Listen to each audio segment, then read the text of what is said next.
How's it going, Twitch? My name is Skull, and on behalf of East Asia Soft, welcome to today's stream. No face cam today. Deal with it. Today is Sunday, which means that it's time for me to continue my playthrough of SeaBed, a Yuri visual novel. And yeah, where we last left off, we had just ended Chapter 4 from Sachiko's perspective. Now it's time to continue from Takako's perspective. I love Takako, so this can only go well, I think. And as usual, I have no idea what's going on. Anyway, let's see what kind of a story awaits us today. As I sat down, as I sat down on the futon and gazed at the trees beyond the dark window, I felt something akin to a thin layer of mist cover my vision. I closed my eyes and opened them again. The Christmas tree returned to my field of view. As the light of the stars shining through its branches illuminated the room, it summoned voices and vague shapes, as though in a shadow play. After I spent more time gazing at the tree, Mayuko returned to the room from the kitchen, holding a transparent cup with water in it. I took it from her, had a quick sip of the cold liquid, then stretched my back. I'm so tired. Thanks for all you've done. I took another sip from the cup. I handed it back to Mayuko and collapsed onto the futon. That's not very ladylike, Takako, said Mayuko as she sat down in a traditional Japanese way with her legs under her knees. How come you're not tired? You worked more than me. Oh, I won't tire out from that much. I wouldn't exactly be qualified for this job if I did. I guess it's harder than it looks. Thanks. You're welcome. Although if you want to express your gratitude, you could wake up early tomorrow and help me with the rest of the cleaning. I'll do my best. Mayuko placed the cup on the tray by the pillow. I'm turning off the lights. Okay. Mayuko pulled the string and the room fell into darkness. Wait! The lights turned on again. I stood up and walked to the door. Where are you going? I'm off to pick some flowers. In the middle of the night? Mayuko made a puzzled face. Sure, it sounds fun. I'll be right back, so feel free to go back to sleep. Picking flowers in the middle of the night? Okay. I could hear Mayuko's voice through the gap of the closing door. The air in the corridor was cold, just like outside. I continued down the dim corridor until the corner. A silhouette of a tree rustled beyond the window. I washed my hands with freezing cold water, letting the chill seep into my bones. Afterwards, I turned off the tap and wiped the water off with a white towel next to the sink. I looked in the mirror, seeing my own eyes gazing back at me. Suddenly, I saw something move behind me. I turned around. There was nothing there, save for the dimly lit corridor stretching into the darkness. I narrowed my eyes, trying to make out something. Little by little, I managed to make out the wallpaper at the end of the corridor. The shadows cast on it by the trees beyond the window made it look almost like the face in the moonlight. The silhouette of a person suddenly passed by that surreal face on the wall, only to disappear further into the darkness. Sane? I walked to the end of the corridor and peeked beyond the corner. The spiral staircase was not lit up, and instead led downward into complete darkness. I strained my ears, but only heard the clanging of that contraption from outside, a metallic trinket attached to a wooden pole. Hey, Sachiko heard that too. Welcome back. Mayuko greeted me as I returned. I staggered to the futons and chose to slip into Mayuko's instead of my own. Did something happen? I think I saw something in the mirror. Takako, I think we've already agreed to this. No ghost stories past 9 o'clock. Eh? We did? But I really did see something in the corridor. I'm sure it was just the shadow of a tree branch or something. A gust of wind rattled the night duty room. The trees outside continued to rustle. The metallic thing clanged against the wooden flagpole in the distance. I felt like I could smell the sea through a gap in the window. Mayuko stood up and clasped the string serving as the light switch. I'm turning off the lights. I nodded, and with a short snap, the room fell into darkness. Only the uneven moonlight illuminated the world around me. Good night. Night. I closed my eyes and drifted off to sleep right away for a change. I had 2 dreams that night. One was about a plush toy, the other about one of my trips. The 2 had no relation whatsoever, and I couldn't even remember which one I had first, until they completely blurred together in my memories, rendering that question meaningless to begin with.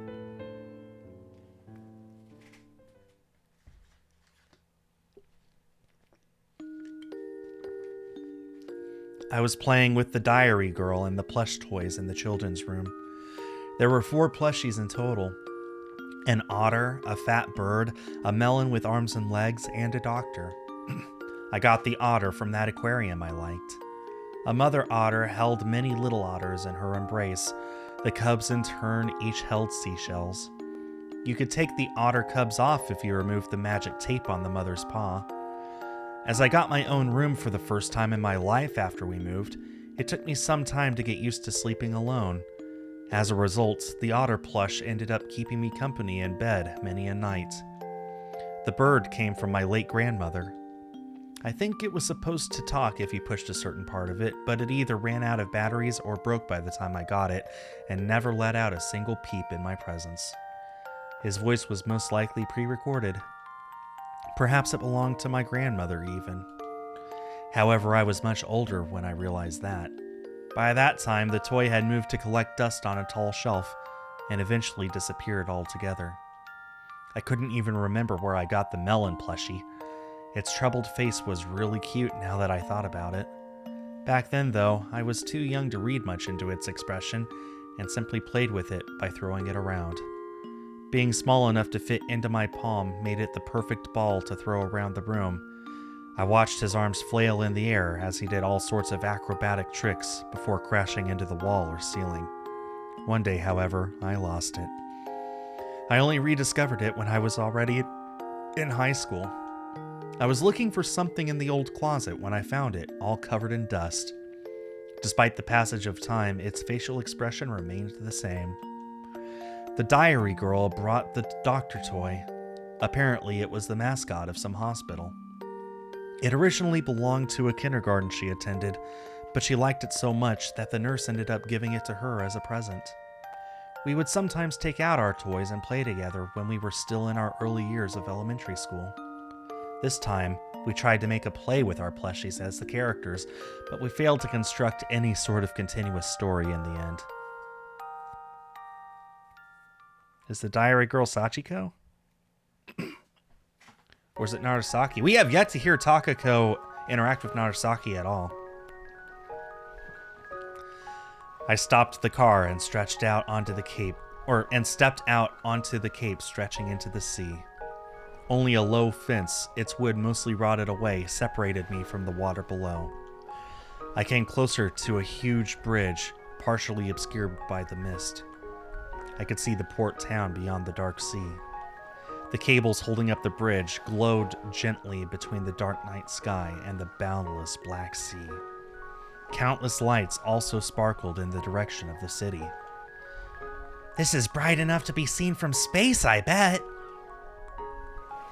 More than anything, that example makes me think of that TV show about squid fishing. Hey, do you think that bright area on the bank was where that crab sign was? I pointed at the brightest part of the port town. They have night tours too, so it's highly possible. I wonder where the cable cars are. They go straight down to the waterfront, so probably around there. Sachiko leaned against the fence with one hand, then pointed at the lights in the distance with the other. She slowly trailed her finger along the slope. A gust of cold wind swept across the cape, making me shiver. I let out a sneeze. It's pretty cold by the sea at night, isn't it? Why didn't you bring your jacket? Sachiko took out a thermos bottle and filled its cap with some hot coffee. I sipped it slowly so as to not get burned, feeling its bitter taste and heat warming my chest from the inside. I'm all warmed up now. Just don't catch a cold out here. I won't. Do you want some, Sachiko? I extended the half-full cup to her. No. Okay, then. I finished the coffee and handed her back the thermos bottle cap. She shook it up and down a few times to dispose of any remaining liquid, then fastened it to the bottle. I should have brought the camera. Is it in the car? I think I left it at the hotel. Too bad. Oh boy, I really wanted a picture with you. I shaped my fingers into a picture frame and directed it at Sachiko, who placed a hand on her hips and made a pose. Burn this into your retinas while you can. Will do. Did that picture come out well? Extremely. Glad to hear that. But I need something more impactful to make sure I never forget this. I leaned closer to her. She too turned her face to me. Might as well. Aww, they're so cute together! I wrapped my arm around Sachiko's waist and pressed against her. Her long hair brushed against my hand. The scenery here is definitely something you won't forget. I'm glad we came. Yeah. Makes me wonder how many of the people over there are even aware of the beauty of this town. I imagine it's not many.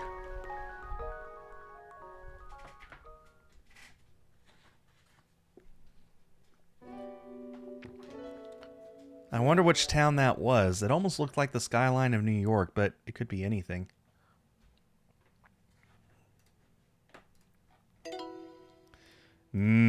Memories. Petal, apricot, water game. Well, I guess we'd better go and check that out, huh? We do this every time we unlock stuff. Okay. So return to title and check out the tips.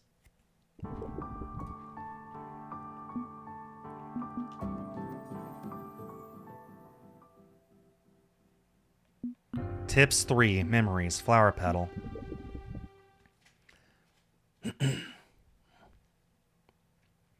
I washed my face in the sink.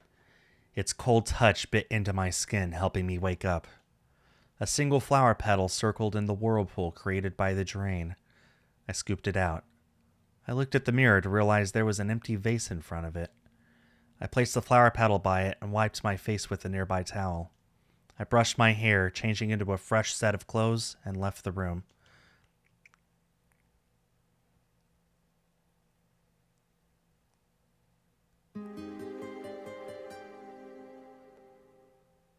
Oh, that was fast. That was... What's the significance of that? Apricot.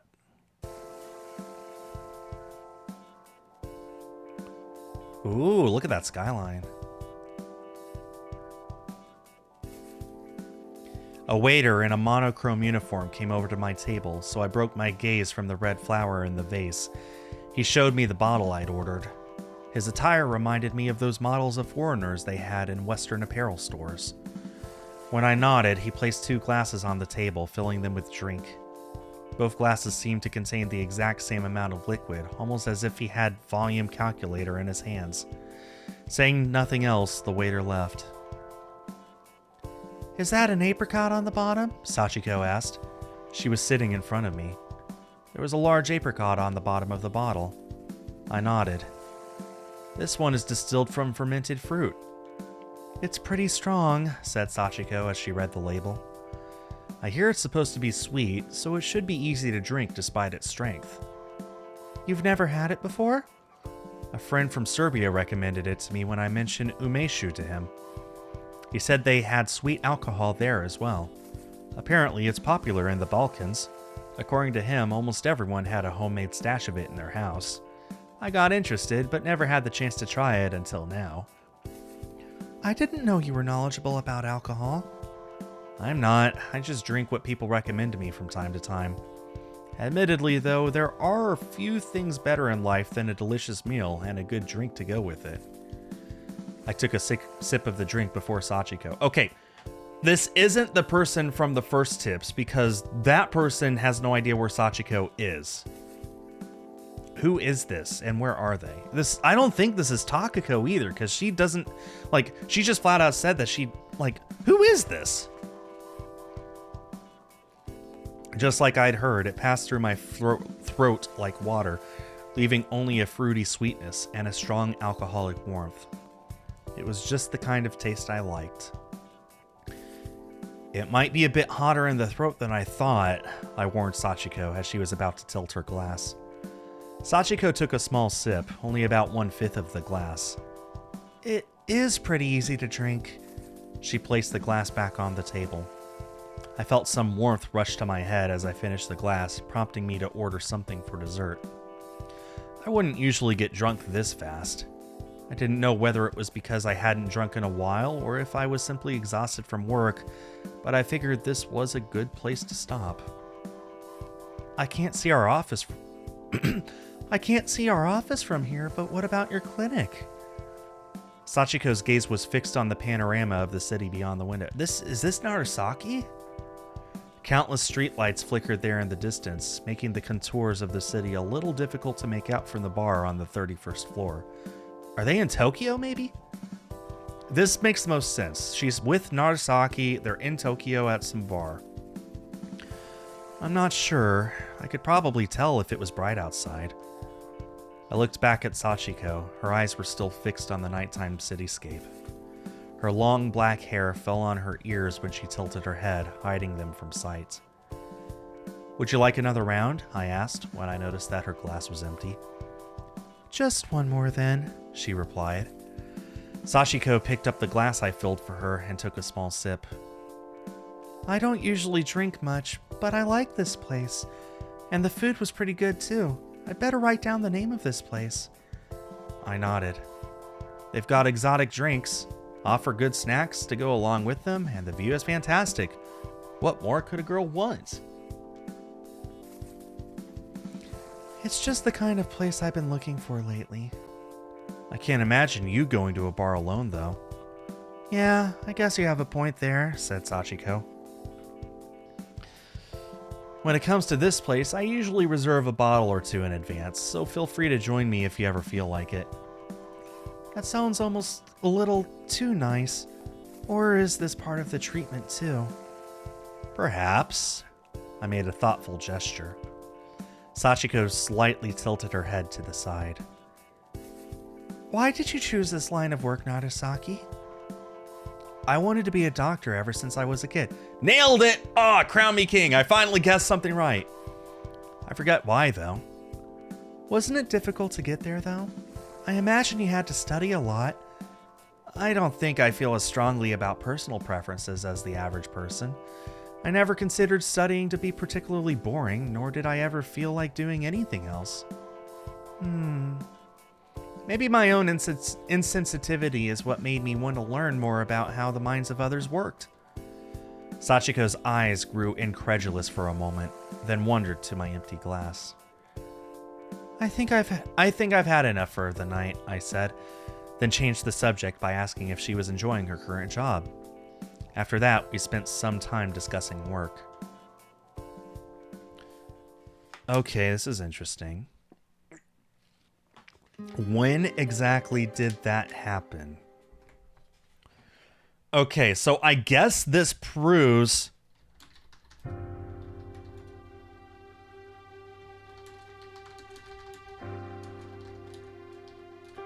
Give me just a second, sorry.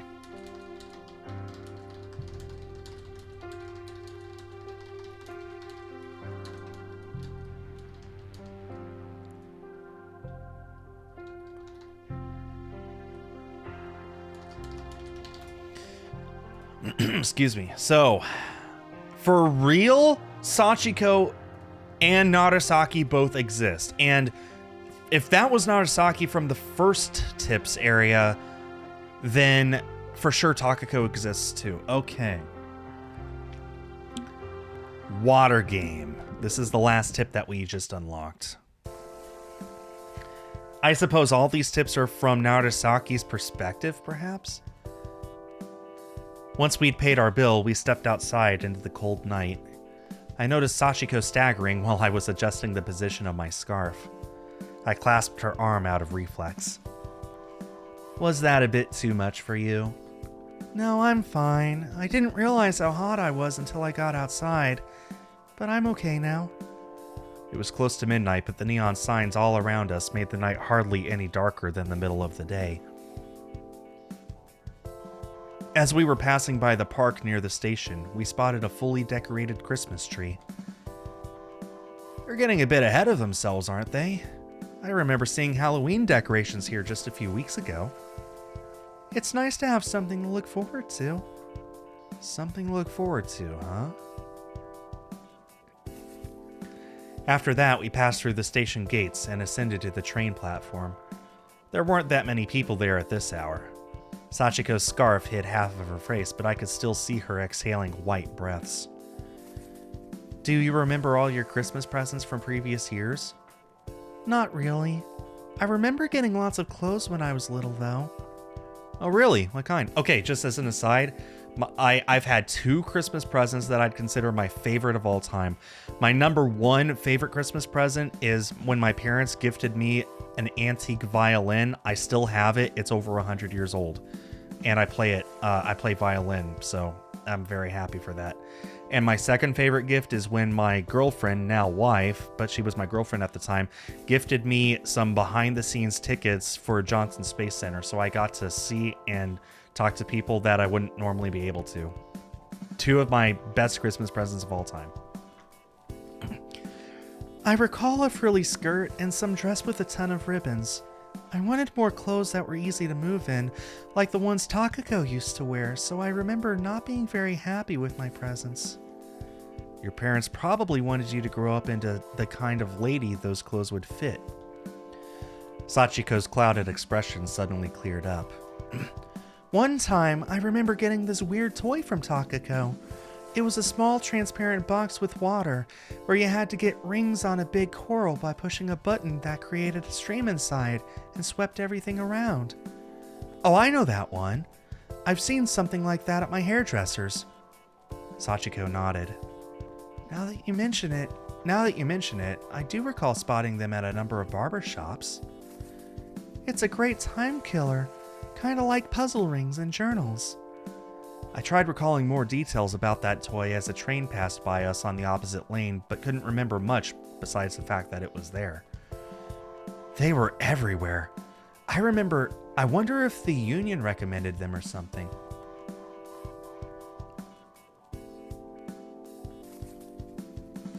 I think it was just a fad.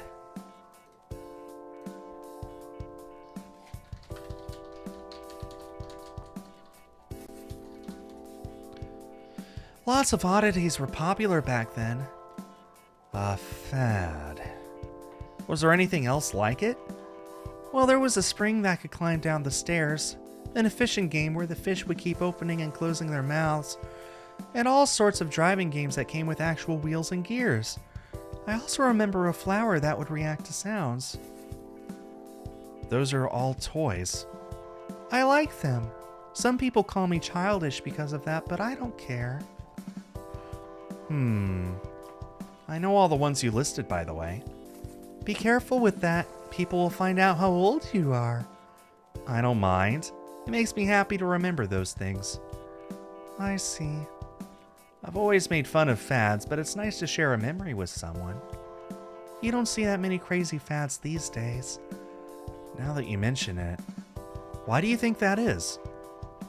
There's a huge variety of toys nowadays, so people usually just get the ones they like and ignore the others. I glanced up at the electric board one more time to check the scheduled time of arrival for our train. Sachiko regarded the lane with drowsy eyes. But considering your line of work, wouldn't you know more about fads than me? I suppose so. And what you said is basically how I felt as well.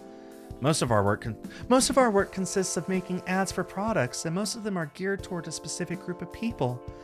Unusual designs that stand out tend to be more popular at first compared to traditional ones, but they go out of style sooner. It's become harder and harder to make something that would appeal to everyone. I see. I saw the lights of the train appear at the end of the lane. Have you considered how much an increase in all those material things that serve as distractions led to a deterioration of our imagination? I might have. I see you're past your prime. What? Why? That didn't sound like you at all. Really? The old you would have said something along the lines of, so what? Maybe I'm just drunk. Maybe you are. The train stopped in front of us and opened its doors. Sachiko had her eyes closed, staying silent for most of the trip. I decided to escort her to the entrance of her apartment as we reached the station nearest to her home. Naturally, Sachiko refused at first, but I wouldn't relent. After seeing her off, I considered walking to the clinic instead of taking the train again. I passed a few creepy alleyways along the way, and arrived at the clinic in just under 30 minutes. I unlocked the outside doors and entered the dark corridor. I continued down to the night duty room with confident steps. It was pitch dark inside the room, but I knew every single nook and cranny of the place, so it posed no problem. I unfastened my hair, washed my face, got changed, and lay down on my futon. Lying on my back, I adjusted the height of the pillow and closed my eyes. I thought about what I had discussed with Sachiko. Hi, Dim. Okay, that's fine. I'm just surprised you're here at all. Oh, you feel like crap? I'm sorry to hear that. Hope you feel better soon. Then I remembered a patient that used to frequent this place. The way Sachiko acted today reminded me of that same patient. Which patient, I wonder? And what's the significance? Huh. Okay, those are all the tips we've unlocked.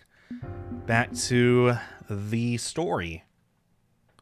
I find it interesting that the tips we unlocked were from Narasaki's perspective while talking to Sachiko in the chapter focusing on Takako. Soft footsteps reverberated against the corridor's walls as my heels slipped out of the slippers and hit against the floor with every step. The sound disappeared as I slowed my pace. The sun was still high in the west sky. A long ridge extended in the background of the westward. The sky, its hue a warm mixture of yellow, crimson, and purple, stretched above it. It was still relatively bright outside. This was the time when the interior lights would begin to flicker on. As I observed the patterns the artificial light cast on the windowsill, I tried humming the tune I'd heard in the shopping district with Mayuko, but couldn't remember the melody. In the end, it came out as a bit of a mess.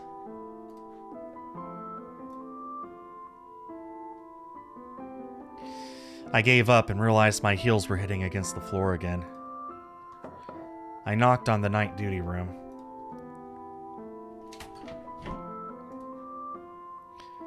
Mayuko?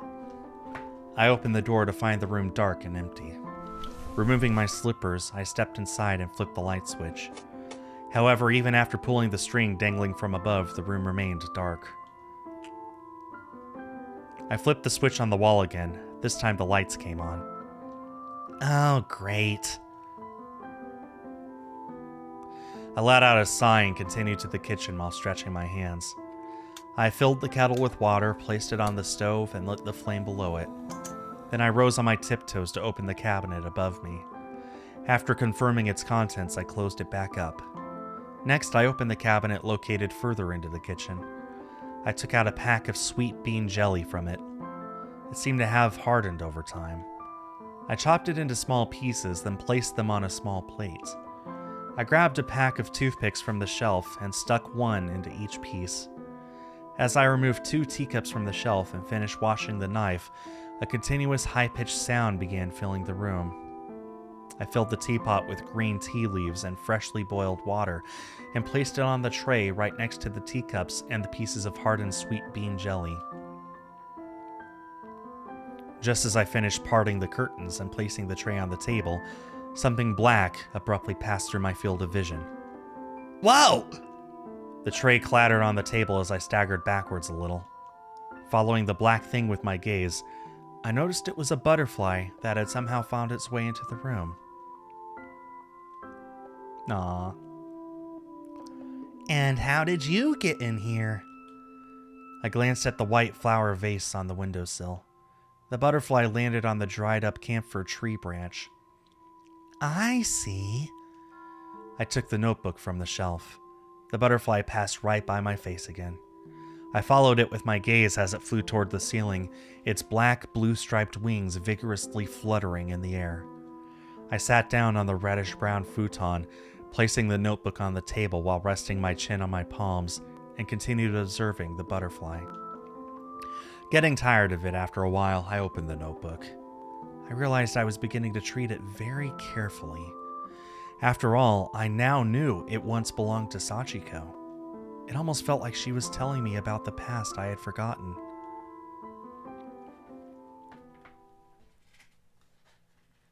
So the caterpillar's a butterfly now.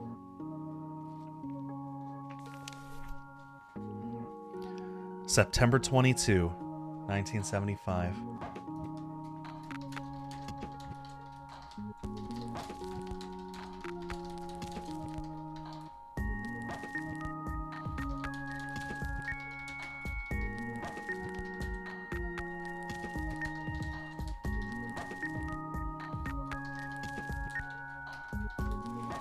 The clouds that had been covering the sky since early in the morning began to shower the ground with rain come noon, forcing us to change up our plans of playing outside and instead settle for a game of musical chairs inside. The children circled around a bunch of chairs as a simple piano melody played in the room. As I failed to grab a chair in the first round, I was now watching them play from the sidelines. Takako was still with the others, alert and ready for the song to stop playing at any second. She had a dead serious expression on her face, reminding me of cowboys during quick draw scenes in Western flicks. The music suddenly stopped. The children dashed towards the chairs. Takako was the first to react and started toward the closest one, but due to her position, she was further away from either of the chairs than the children around her. Takako gave up on the chair to the left, seeing how a boy had almost already reached it. Instead, she twisted her body and leaped toward the chair to the right. She crashed into the shoulder of the boy who was about to sit down on it and swept him away before ultimately landing on the chair. The chair tilted to the side on two of its legs, but Takako managed to balance it back down. That day marked her first ever victory in a game of musical chairs. Her eyes sparkling in triumph, Takako received a golden origami medal from the nurse. She spent the rest of the day with that thing dangling from her neck. Takako's mother was the first to show up when it was time for us to go home. Before leaving, Takako handed the medal to me. I watched it sparkle in the evening sun up until my parents came to pick me up. That's a nice little story.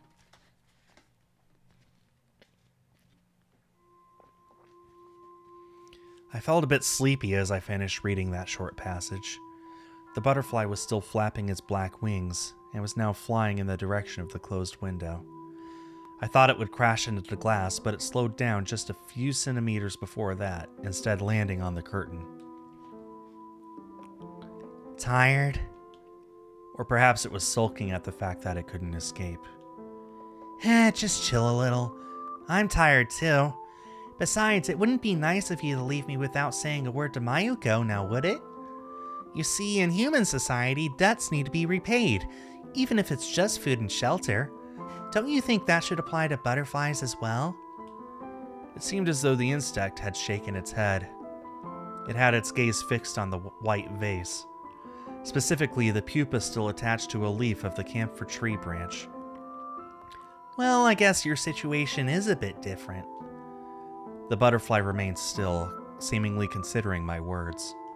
Perhaps it really was sulking about not being able to go outside. But why did I assume it wanted to go there to begin with?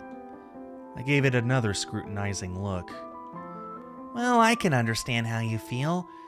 I imagine it feels a lot better to fly in a wide open space while surrounded by fresh air. There are flowers with honey you can eat, and if you're lucky, you might even find someone to have children with. The butterfly slowly spread its wings as if trying to say that I didn't need to state the obvious. But it's not all fun and games outside. If you're unlucky, you might get eaten by a bird or get trapped in the web of a spider. If it rains, your wings would get moist and you'd have trouble flying.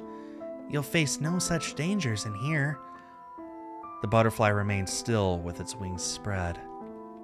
Perhaps it was thinking, or maybe the way it showed off the blue lines on its wings meant to convey agreement. I'll bring you a fresh flower if you stay. That's the least I can do. The butterfly slowly closed its wings. Or would you rather go outside after all? It spread its wings again. I thought I gave it a pretty good deal, but the butterfly didn't seem all too fond of it. Okay then, but you'll still have to wait until Mayuko comes back. I glanced out the window. The evening sky, with hues of gold, crimson, and purple mixing into its canvas, loomed above the gentle mountain ridge in the distance. I'm sure she'll be back before dark. I placed one of my hands on the notebook and rested my chin on the other. Humans tend to stay with each other, but what about butterflies? I returned my gaze to the butterfly. Maybe you'll change your mind come morning. Sane said that it gets comfortable staying in the same place once you get used to it.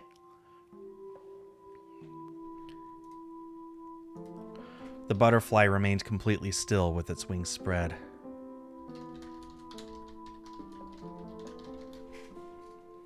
Perhaps it was waiting for the window to open. It seemed like it wanted to soar the high skies. I remembered how I likened Sane to a fish before drifting off to sleep once. Although fish swam in the sea while butterflies soared through the sky. Besides, back then I was thinking about which place Sane had adapted to rather than where she wanted to be.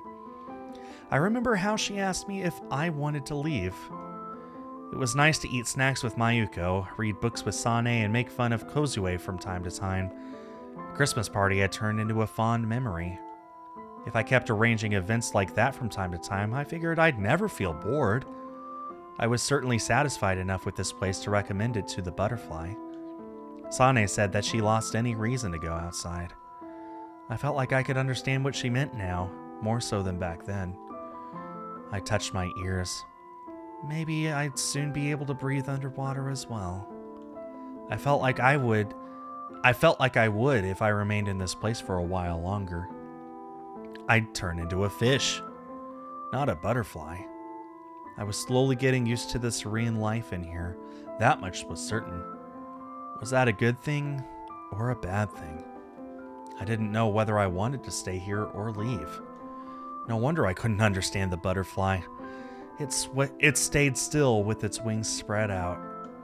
I fell in thought, gazing at the dazzling blue stripes on them.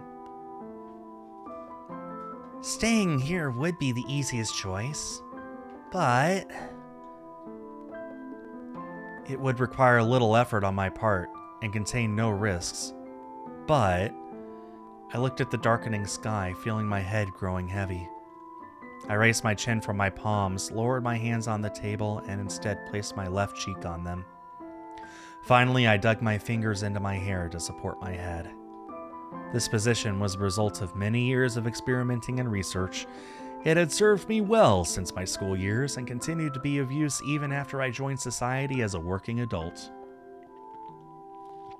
Though it was easy on the neck and the arms, it would mess up my hair, so there was still room for improvement.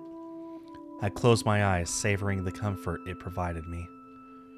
My exhausted body was on the verge of drifting off to sleep. However, much like last time, a butterfly and Sane in the form of a fish appeared in my mind's eye. I can't believe I'm actually treating this butterfly business so seriously. Perhaps I relaxed a bit too much. It wasn't like me to doubt myself or be tired to begin with. I felt the sensation of the notebook's leather cover against my skin. The Takako I read about was always energetic and pursued her goals straight as an arrow. Her mind was clear, and she always knew what she wanted. She might have been a bit of a dunce at times, but it was all very endearing. Reading through the diary gradually made my memories return. It had things I had forgotten, and things I didn't know at all. Those passages contained mere glimpses into my life, but remembering them brought back other memories as well. They made me recall certain episodes of my life in striking detail, right down to the various scents I experienced on a given day. And whenever I thought back to my feelings from those times, I'd feel a smoldering fire come back to life deep within my heart. Sachiko brought back feelings of anxiety and uneasiness I had long forgotten. My memories of her warmed and brought the rusted mechanism of my heart back to life. Almost like they were repairing the missing cogs of the contraption, returning them to their intended positions. And yet, this was but a small, insignificant agitation of my heart at best. It was no more significant in action than an ant climbing upon an elephant's back, or the faint ripples caused by a pebble thrown into a pool of water. If I closed the notebook, the feeling would vanish as if it was never there to begin with. Sane said that the more she got used to this place, the harder it became to leave. Back then, I didn't think much of it. Yet now, I couldn't tell whether that was a good or a bad thing. I put those two on imaginary scales. The arrow continued pointing to 0, refusing to move. But that wasn't enough of a reason to leave. I want to meet Sachiko one more time before I end up stuck here forever. I was sure that meeting her would help me remember everything and would fix the ringing in my ears as well. Should I remain here or not? I might find the answer to that question if I met her. I have to see her. As I found myself lost in those thoughts, the fish and the butterfly slowly drew away from the back of my eyelids. Okay.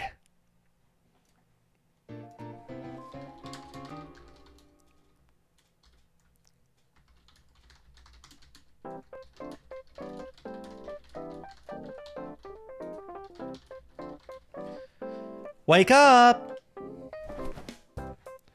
My bedsheets got pulled away by some mysterious force. The warm morning sun burned my eyes, and I can't believe I neglected to say this. I hope that she goes to see Sachiko. They belong together! Just 5 more minutes. Your coffee will get cold. The hand I extended toward the source of the voice fell limp onto the bed. I can't fight gravity. Thinking that made me feel even weaker. My body is getting heavier and heavier. At this rate, I'll start to sink into the mattress and create a black hole, sucking in everything around me, light included. That's amazing. Why not pitch it to the physics conference? Anyway, quit goofing around and get up already. We're leaving as soon as you get dressed. I don't wanna. I reached out and pulled the first thing I grabbed to myself. Sachiko fell on top of me. Hello. Okay, I was expecting Mayuko, but here we are. Opening my eyelids, I saw her black eyes staring back at me. I raised my neck slightly and kissed her lips. I was once again blinded by light as she pulled her head, and thus her curtain of dark hair, away from me. A moment later, she hurled her handbag at my face. They say this helps people with low blood pressure. Anyway, then get out of bed already. Okay. As Sachiko climbed out of bed and got changed, I handed her the bag resting on my knees. This is familiar. This was in the tips. Your fried eggs are on the table. I love you, Sachiko. Yeah, great. Sachiko left the room. I jumped out of bed and stepped out onto the corridor.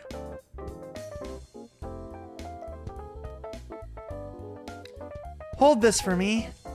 Sachiko handed me her bag again.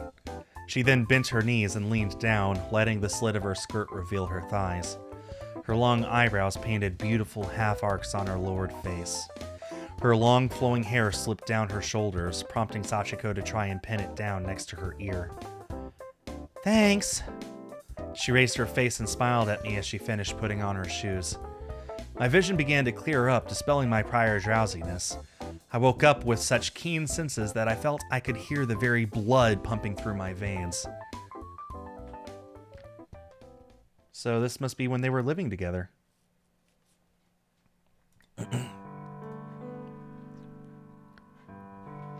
I raised my face and rubbed my eyes, only to realize that a blanket slid down from my shoulders. I saw Mayuko sitting in front of me, sipping tea from one of the cups I brought over. Was I sleeping? You were. I see. You've got a mark here. Mayuko pointed at her cheek. I rubbed my cheek with one hand and brushed my mouth with my knuckles. You were sleeping like a baby.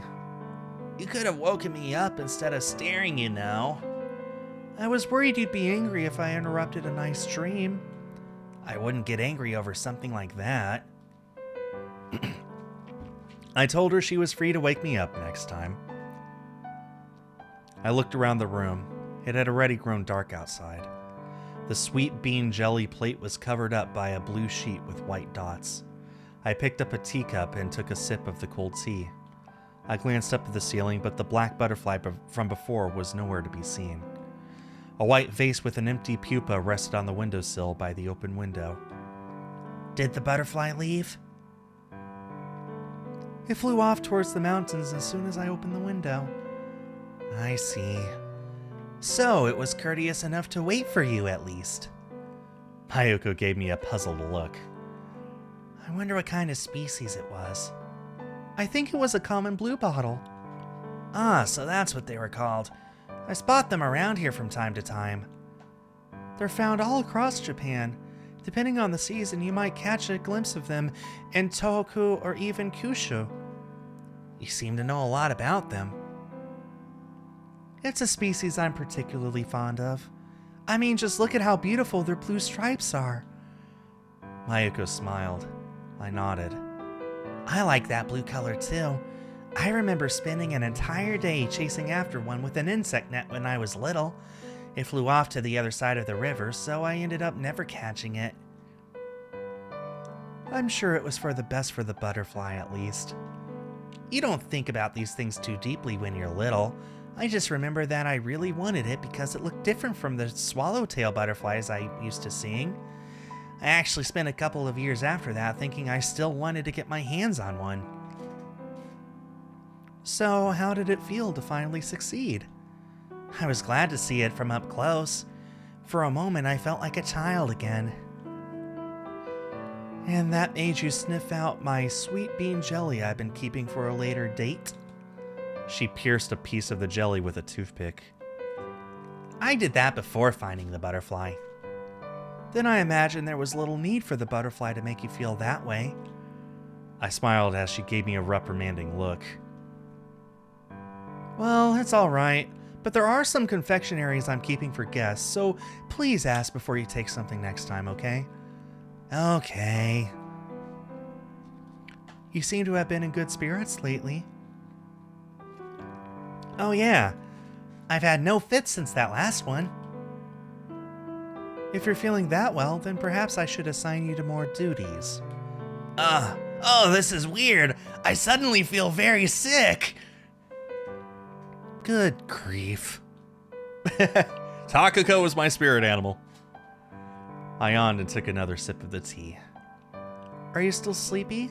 Mayuko smiled at me after eating a piece of jelly. Can't say I'm fully rested, to be honest. And I had a dream, too. You were talking in your sleep. Really? What kind of dream did you have? It was from the time I was living with Sachiko. Mostly just dull little things like frying eggs in the morning or seeing her off at the entrance as she left for work. I tried remembering more, but by the time I woke up, the whole thing had slowly melted away, like sugar in warm water. So, she's the one you live together with. As I answered with a quick yep, Mayuko seemed to fall in thought for a moment. What, did Takako never bring this up? Do you still love her? I don't know. I loved her more than life itself before we separated. But we're not together anymore. I can't tell when she's not around. I see. Mayuko appeared to have fallen in thought again. Curious to learn what she was thinking, I strained my ears, almost expecting to hear her thoughts. I picked up a teacup and pretended like I was inspecting its bottom. I felt like I could hear the flapping of a butterfly's wings. I stole a glance at Mayuko's face.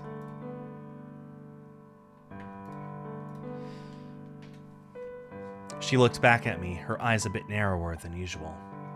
I wished it was a look of jealousy or merely an attempt to read my expression. Unfortunately, it was nothing so lighthearted. It was the look of someone cornered by something. She looked just like Sachiko when she wanted to discuss something serious. In moments like that, I too would take care to watch what I'd say. Sachiko would always wait until I found the right words, no matter how long it took. It's gotten pretty cold, hasn't it? Said Mayuko after a long silence, like a fish leaping out from beneath the calm, mirror-like surface of a lake. Mayuko stood up, walked to the corner of the room, and flipped the switch on the electrical heater. Its 2 pipes lit up in red. After confirming the amount of remaining water on a panel, she walked to the kitchen and returned with a cup, the contents of which she poured into the tank. I thought about Sachiko as I observed her. I had spent most of my life with her. I tried remembering the exact number of years. I met her 23 years ago. I could still remember that quite vividly. The moment I met her near the sandbox when I was just 5, and when we finally separated. So, Takako is, what, 28 now? So I guess this story takes place in, what, the 80s, early 90s? When we separated. I tried remembering how exactly that went down, but I couldn't recall a single detail about it. It was like all my thoughts led me into a blindingly white room. But she still was someone I spent most of my life with. That alone was definitely true, and the diary I had now proved it. In all the entries, I was always by her side. The more I thought about it, the less I can understand why we ended up parting ways. Yeah, I was wondering about that too. Takako separated from Sachiko. From Sachiko's perspective, Takako died. I wonder if there's something going on that can bridge the gap.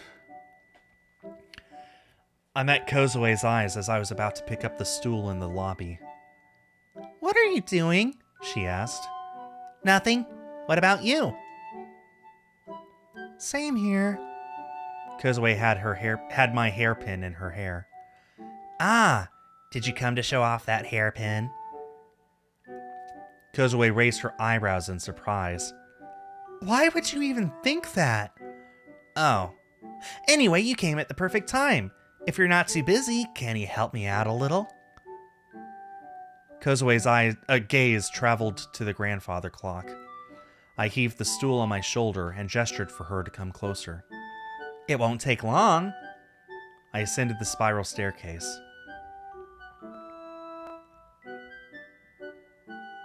Kozue followed me in silence.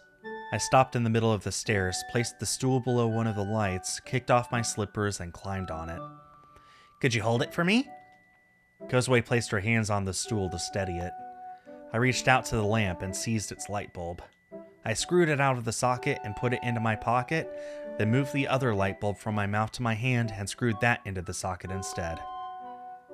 You're like an electrician. Actually, I got the qualification for this kind of work back in school. I'm the real deal. Really? I can fix almost anything when it comes to home electrical systems. My light keeps randomly turning off. You mean the light in your room? Yes. I'll give it a look when I'm finished with this one. Thank you. I stepped down from the stool and carried it to the next light. Once again, Kozue helped steady it for me. I climbed back onto my stool and reached under the lampshade. Sitting on the tripod, I unscrewed the seal on the ceiling. I pulled back a bunch of wires and found one with damaged insulation. The door opened as Kozue returned with Mayuko.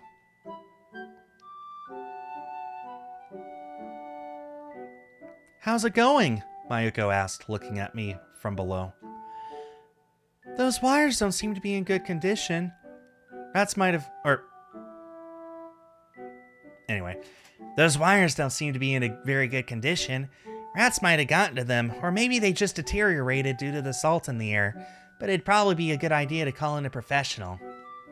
I see. I returned the wires to their place and screwed the seal back on. Mayuko turned to Kozue. How long has it been since you moved into this room again? About half a year or so. I suppose it's the perfect time to change rooms then. Kozue nodded. Takako, I'll prepare a new room for Kozue. So in the meantime, could you help her pack?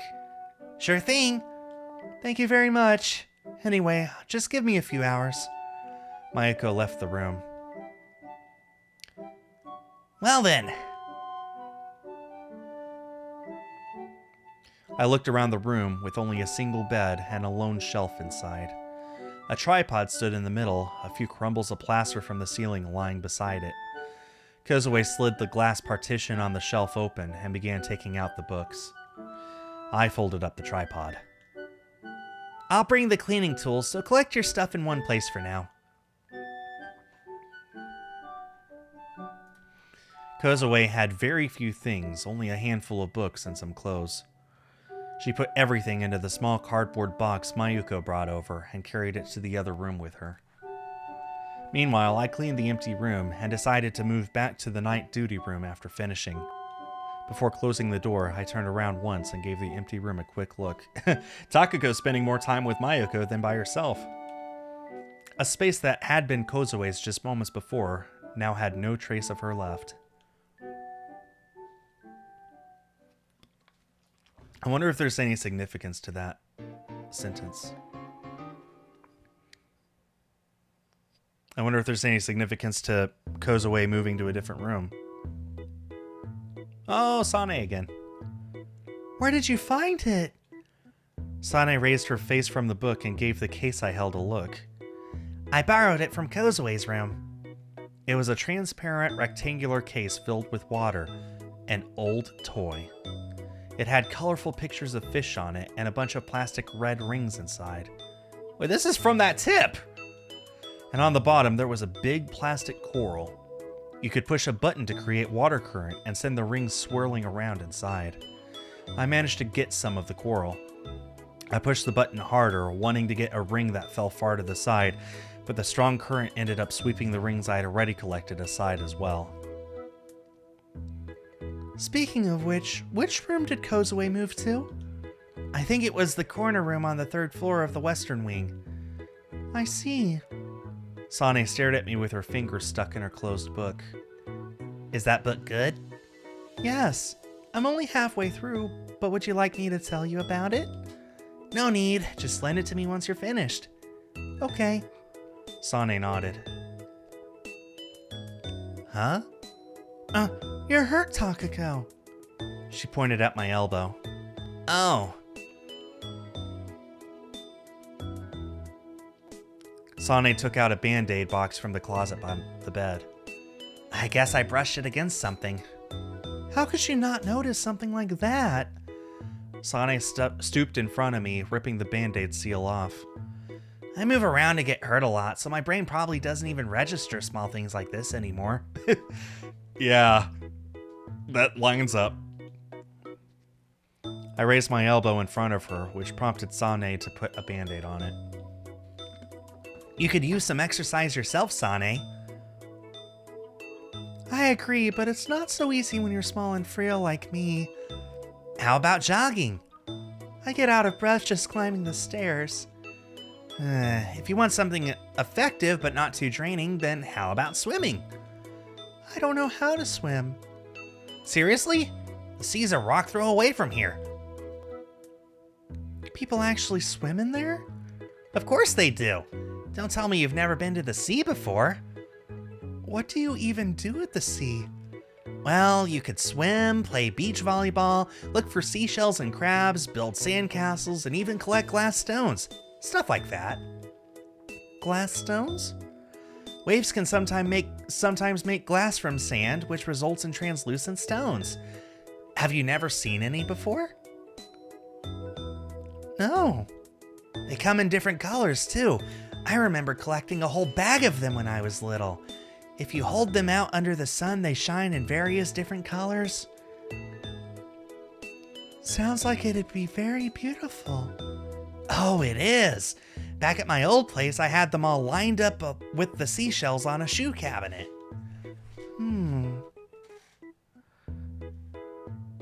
One of my relatives made this mosaic picture by sticking them to a canvas.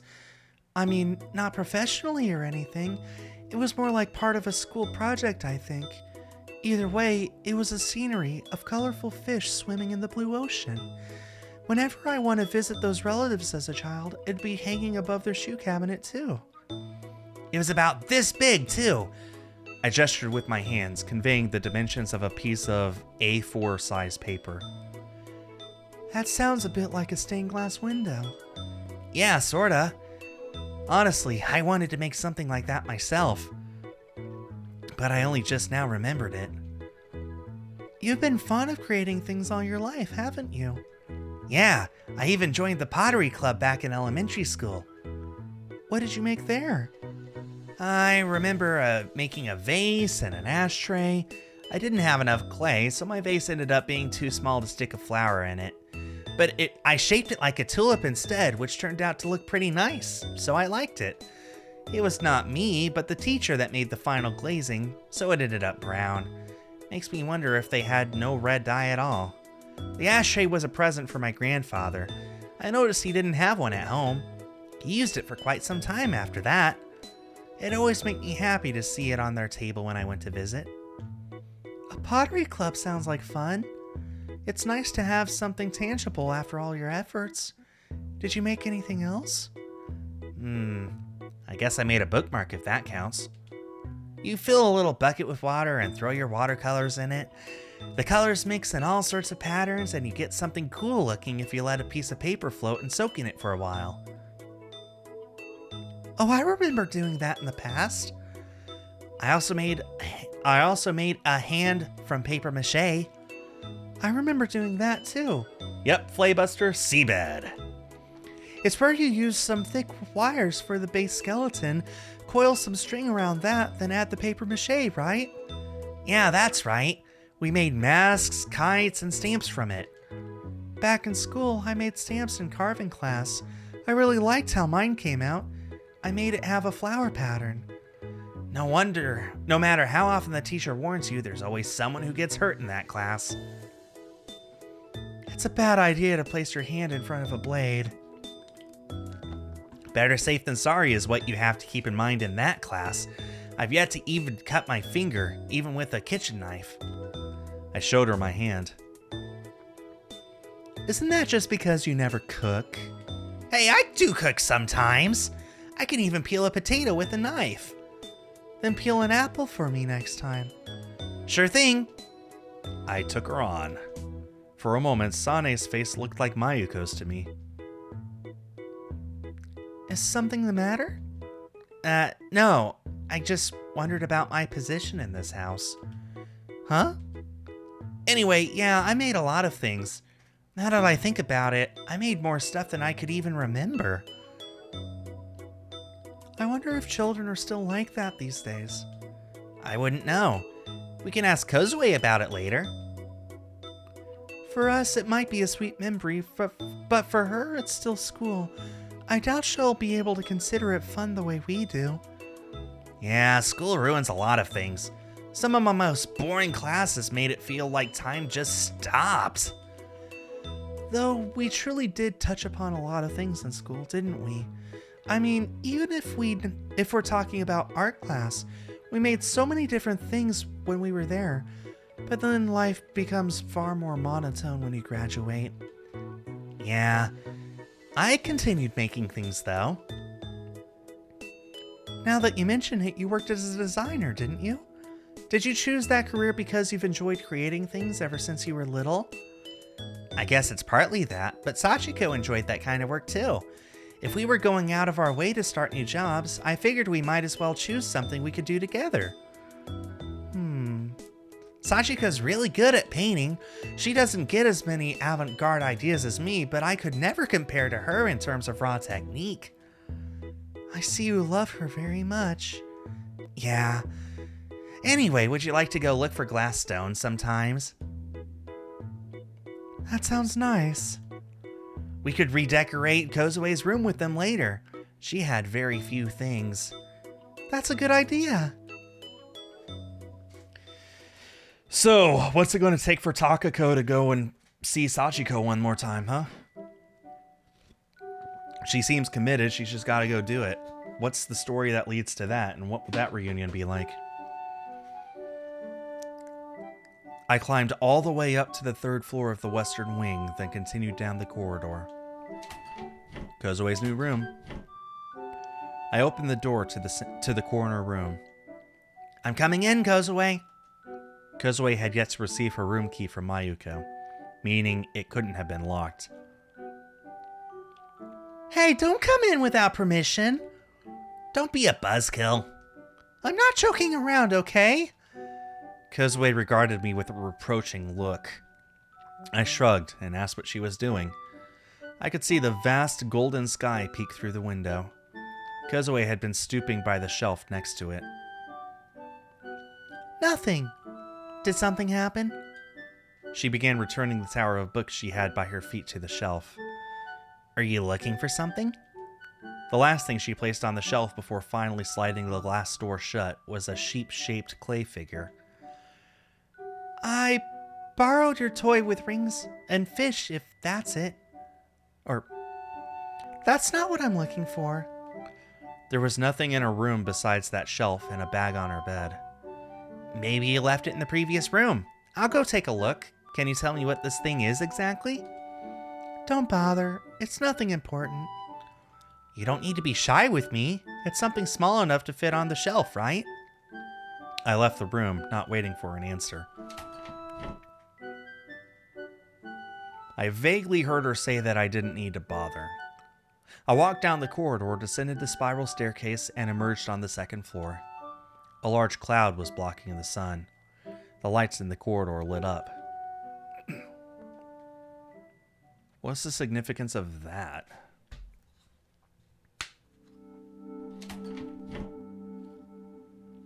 Kozue's old room wasn't locked yet. With one hand still on the doorknob, I flipped the light switch. I waited for a few moments, but the room remained dark. Deciding to wait no longer, I stepped inside. As I let go of the doorknob, the door closed behind me. I could no longer see a thing. I took out my flashlight I'd prepared. A circle of light pierced the dark monochrome room, returning some color to the place. A bed with white sheets, an empty shelf with a glass door. The room hadn't changed since I left it at noon. I checked the floor, the ceiling, and finally the window, but found nothing. My light split as it hit the window, dissipating into the dark forest beyond. I pointed the flashlight at the bed again, inspecting it from top to bottom. The room suddenly lit up as the flashlight let out a loud click. Then the light disappeared completely. Wait! I shook the flashlight, but all it did was let out a weird buzzing sound. I clicked the button on the back of its shaft, removed its 3 batteries, changed them up, and returned them to their place. I pushed the light button again, but it still didn't work. Giving up, I slid the flashlight into my pocket and walked to the bed. I reached out to the silhouette I saw right before the light vanished. My hand grasped only empty air. I instinctively drew my hand back and looked at it, but could only see the darkness. It was as though the silhouette had completely vanished. The window, through which the moonlight had illuminated the room moments before, had disappeared as well. The room had completely lost its colors and even contours. I blinked and pressed my fingers against my eyelids. Upon opening my eyes, I realized that nothing much had changed. Extending one hand to help me navigate, I made my way toward the wall. 1 step, 2 steps, 3 steps. I shook my head and waved my hand around. The wall should have been within my reach, but once again my hand grasped only air. I took another half a step and stuck my leg forwards. My toe suddenly touched something, making me stagger backwards. After steadying myself, I realized I could hear the wind. Cool, humid air caressed my cheeks. My ears rang as I gulped down the built-up saliva in my throat. For starters, I stuck out my right leg to examine the thing I had touched earlier. Through my slippers, it felt like a rock. When I grew conscious of that fact, I realized that my left foot was actually standing not on the floor but a similar rocky surface. I took a step forward, trying to feel the ground below me. As I did, it lit up in dim, warped monochrome. I strained my eyes to realize I'd been standing on volcanic rocks. I raised my face and lowered my hand, spotting a small light in the distance.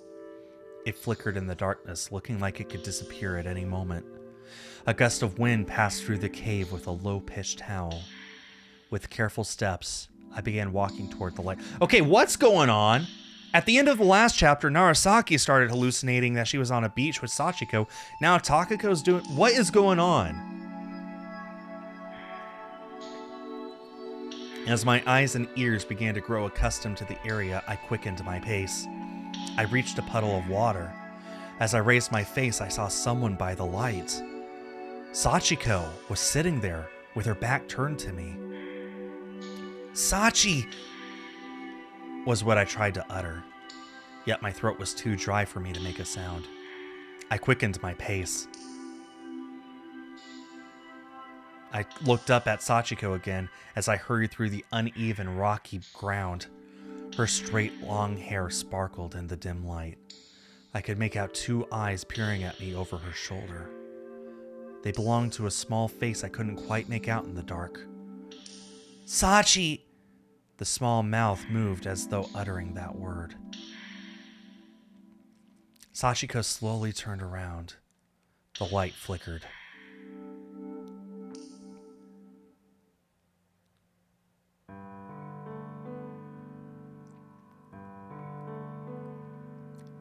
Takako. I opened my eyes to a starlit sky. You'll catch a cold sleeping here. Good morning? I turned toward the direction of the voice to see Mayuko sitting on the edge of the bed with one hand placed on my shoulder. I moved my arm and heard it brush against the white sheets. Mayuko, I think the batteries on this thing are dead. I took the flashlight out of my pocket and handed it to Mayuko. Really? Mayuko turned the flashlight in her hands and tried pushing the light button. The room lit up, making me reflexively close my eyes. It seems to be working fine. It didn't when I needed it. Maybe the batteries are almost empty and it's gotten unstable now. I'll change them later just in case. Yeah, do that, please. I raised my upper body so I'd be at the same height as her. Growing dizzier by the second, I looked at Mayuko and the night sky extending behind her. Mayuko stood up as though trying to escape my gaze. She turned around and closed the open window. Why were you sleeping in a place like this? I glanced at the door, noticing the bright corridor beyond it. Kozue forgot something in here. I checked the room after you cleaned it. There was nothing here. I didn't find anything either. I turned and lowered my feet from the bed and into my slippers. Are you going to Kozue's room? I have to tell her it wasn't in this room. We left the room together. Mayuko closed the door and locked it with a key from her pocket. Okay, so it was just a dream. Or was it? I'm pretty sure that Takako was passed out. Or was she? Yeah, I think I got this all figured out. Or do I? Confused, confuzzled, all the above. I climbed the staircase of the western wing to the third floor and continued down the corridor, careful not to let my slippers make any sound. I could see lights coming from the gap of the corner room's door. I walked over to the door and swiftly opened it. I'm back, Kozue. Kozue raised her head from the book she was reading on her new bed and gave me an indignant stare. I think I'll start locking my room. Jesus, is this how you thank me for looking for your stuff? Kozue's gaze stared for a second, but soon returned to me. So, did you find anything? Don't tell me you've forgotten. I sat down in the chair by the bed.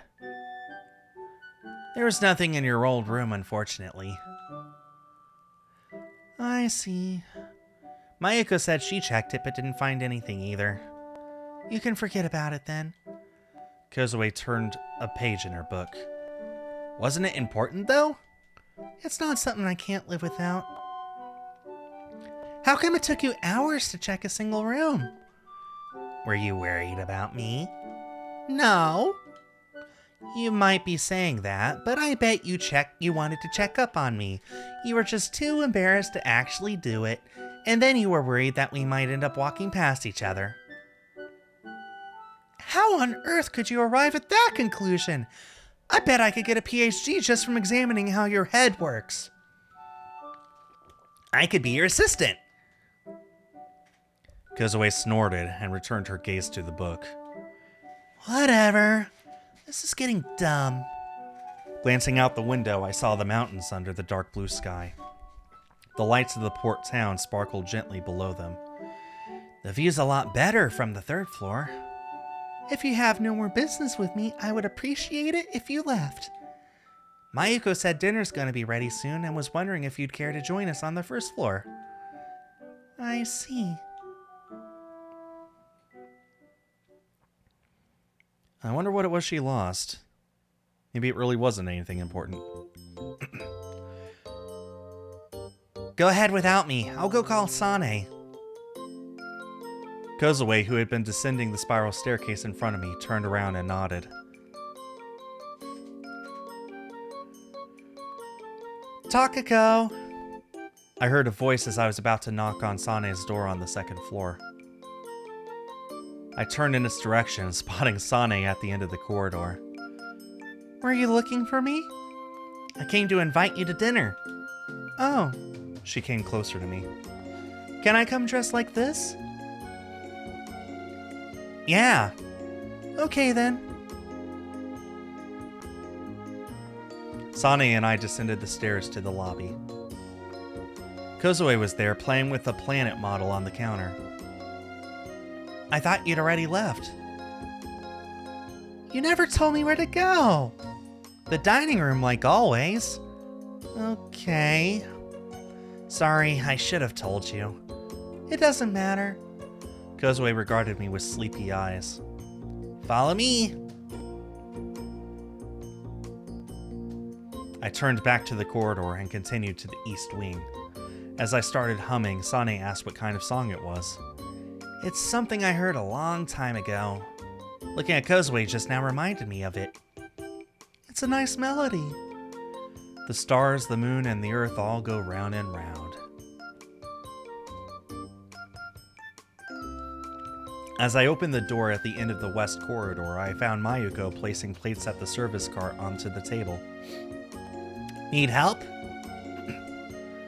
I'm almost done. Anyway, you better just wait at your seat.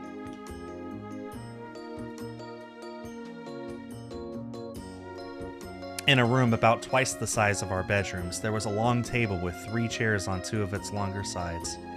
The many windows on the wall opposite the corridor gave all who'd enter a wide view of the inner yard and the big comfort tree in its center. I lowered myself into the chair near the windows.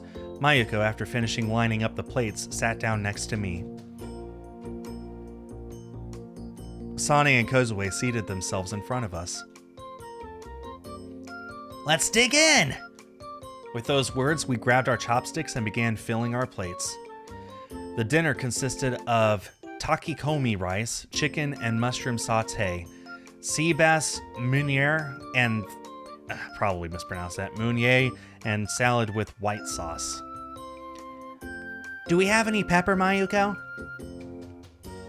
We do. She lifted off a small wooden jar from the service cart. What do you want to put it in? The fish!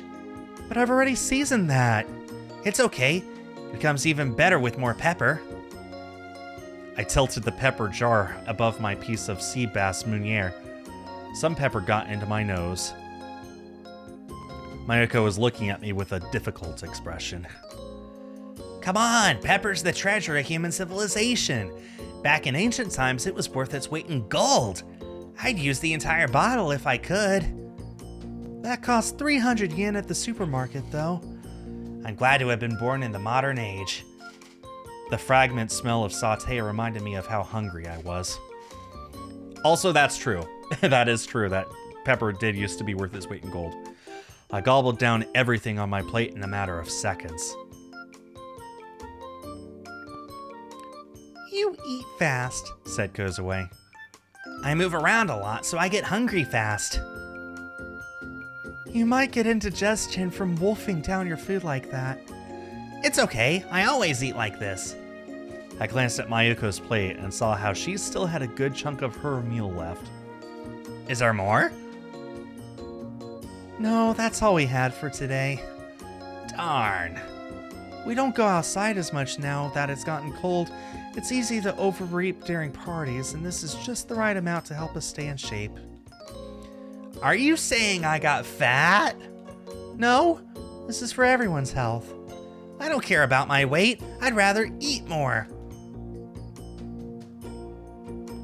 You can have this if you want. Sane pushed her rice bowl toward me. You sure? No! Takako's diet already contains too many carbohydrates. Growth hormone secretion decreases when you sleep if your blood pressure level's too high, and you end up not feeling as rested as you should. Really? Yes, you shouldn't eat any more today. She handed me a white cup with coffee. I drew the cup to my lips and took a sip. The bitter taste extended across my tongue, eliminating the aftertaste from the other dishes. I noticed Kozue staring at me with absent eyes. What? Or rather, her eyes seemed to be gazing at something behind me. I turned around to see my own face reflected in the glass, then vaguely made out the comfort tree swaying in the darkened inner yard. Did you see something there? No. Did you remember my Christmas tree? Sane, gulping down the takekomi rice, raised her face as well. It was really beautiful. We should have taken a picture. We can do that next time. Let's have a group picture and hang it up in the lobby. Now there's a good idea, said Mayuko.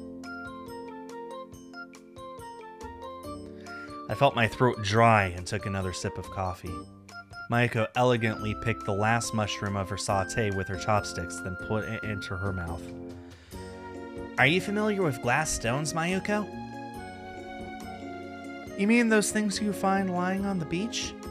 Yeah. Sane said she'd never seen one. Sane nodded as both our gazes fell on her. I suggested we all go to the beach when it gets warmer. To swim? That's nice too, but I'd first have to teach Sane. I doubt she knows how to swim. Are you serious? Sane asked in a heavy tone. It's okay, I'm an expert at swimming. That's not what I meant. Sane tilted her head down, making her hair hide her eyes from us. What do you think, Kozue? I don't like swimming in the sea. Why?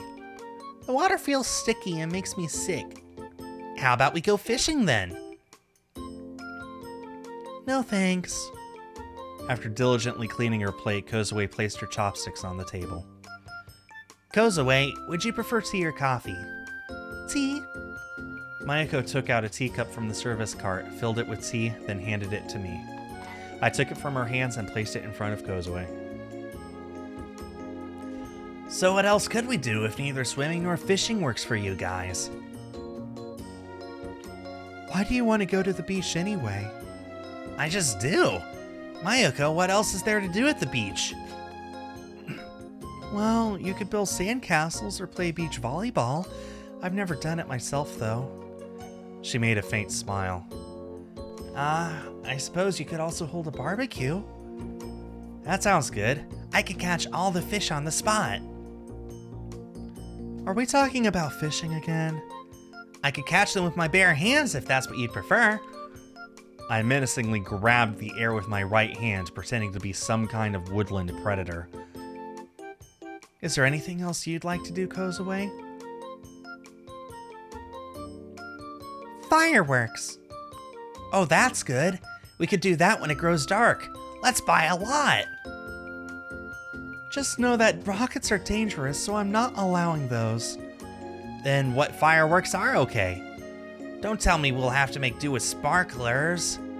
Anything that's sold in a store, except the ones that leave pillars of flame. Does that include parachute fireworks? Well, parachute fireworks are probably okay. What's that? Kozue cocked her head to the side. It's a type of fireworks that has a parachute inside. After it explodes, the parachute comes gliding down.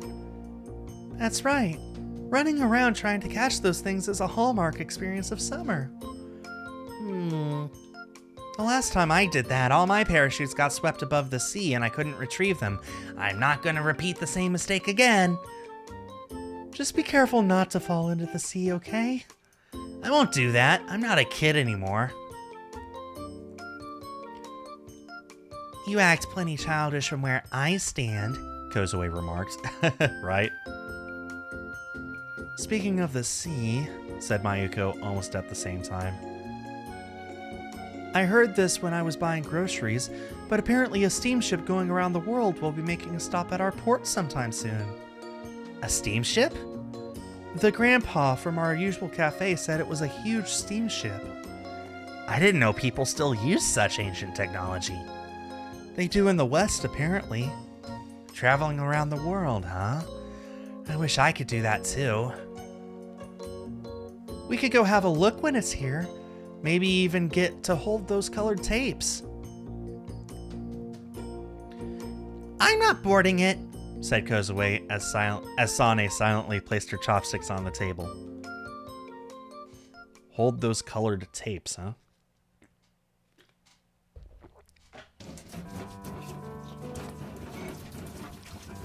Sane and Kozue returned to their rooms after dinner. Mayuko, busy washing the dishes in the kitchen, spotted me as I brought over the leftover plates and proceeded to thank me. Where should I put them? Just put them in the sink. 'Kay. I placed them down with a low clang. Mayuko picked up one of the plates and began brushing a bubbling sponge against it. She finished the 4 sets of plates in a couple of minutes and placed them on the drying rack. Though she seemed to only be lightly washing the plates, I had yet to see a single spot on any of the ones I ate from. There was something relieving about how she worked. Maybe I just got used to the sight. Need help? I'm almost done. It's already late, so you should go to sleep. I see. I turned around before reaching the kitchen door and faced Mayuko's back. What is it? Mayuko asked me without looking. I'll sleep in my own room tonight. Okay. Good night, then. Good night. First time in a while, huh? I lay down on my futon and closed my eyes, but realized I wasn't sleepy. There was something bothering me. I remembered how I saw Sachiko in Kozue's room. I wanted to meet her again, but I didn't know what to do to achieve that. I turned on my desk lamp and picked up the notebook. There were only a few pages left now. September 23rd, 1975. The rays of sun filtered in through the marmalade-colored western window of the kindergarten, elongating the shadows of the 3 of us inside. All the other children had already had their parents come pick them up. Meanwhile, we were still playing doctor. Oh, this again. Takako was the doctor, Narasaki was the patient, and I just held a book that was supposed to be a medical record and stared at them. Takako was investigating the condition of Narasaki's belly. Does a stethoscope have a right and wrong side? Takako turned to me. You're holding it correctly. I see. She took the stethoscope off and put it on the table. Wait a minute. Why is Narasaki a doll? There was a whole lineup of toy medical books on it, all of which all to be used as part of the game. Takako looked over them for a second, and after a brief moment of hesitation, what is this? She picked up a spatula used to hold down the tongue. Ah, the nurse is looking. I turned around and saw the nurse looking our way. She picked up a plush bunny we'd left on the floor earlier and put it back into its box. Was she looking at us? Yes. You seem to be a very untrustworthy doctor. I fear for your future patients if you ever become one. Ugh. I think Narasaki is better at it than you, Takako. Okay, we can switch if you want. I put down the book that was supposed to be the medical record and took the stethoscope from Takako's hands. Then I lifted up Narasaki and placed her on my knees. Why is Narasaki a doll? So, where does it hurt? I asked. I voiced a question in a mature tone. I ate a poisoned apple, just like in the story we read today. In that case, please show me your stomach. Okay. Takako pulled up her shirt, exposing her naked belly. I used Narasaki's hand to guide the stethoscope to it. Alright, turn around now. Takako did as ordered, pantomiming a spinning chair. There doesn't seem to be anything wrong with your lungs. Okay, let's have a look at your throat now. Takako spun her invisible chair again and opened her mouth. Open wide. Yeah, just like that. I pressed the spatula into Narasaki's hand and used it to push Takako's tongue out of the way. You're good at opening your mouth. I could see all the way to your tonsils. I am so, okay.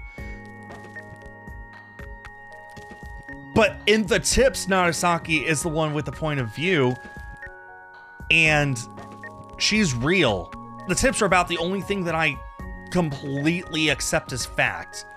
But here Narasaki is a doll, not a real I am so lost. The nurse with something. I had no idea what you're saying, though. Beginning to feel sleepy, I closed the book. I placed the notebook by the pillow and collapsed onto the bed on my back. That day, I had a dream of my past. I dreamt of a hot summer day.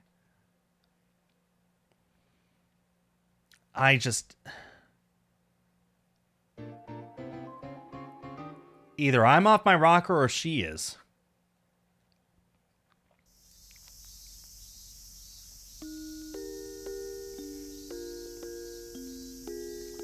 Oh, that was it for chapter 5. Okay, so this is a good stopping point, actually.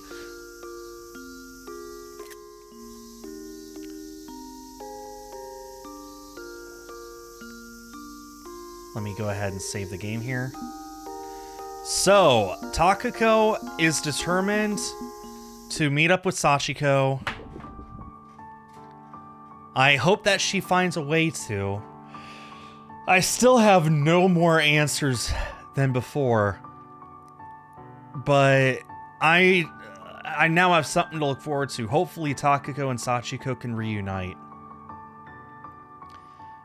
Well, I guess we'll just have to see what happens. Anyway, ladies and gentlemen, that was day 11 of SeaBed, a Yuri visual novel. I'll be back next Sunday to continue my playthrough of it. Thanks Flaybuster and of course Dimlord for being here. Shout out to the lurkers. Shout out to everyone watching this on YouTube after the fact. I'll be back Tuesday with something else, and again next Tuesday or next Sunday with my continuation of this game. So yeah, that'll bring it the stream to an end. On behalf of East Asia Soft, I have been Skull. Have yourselves a great day and a great week, and I will see you all next time. Bye-bye.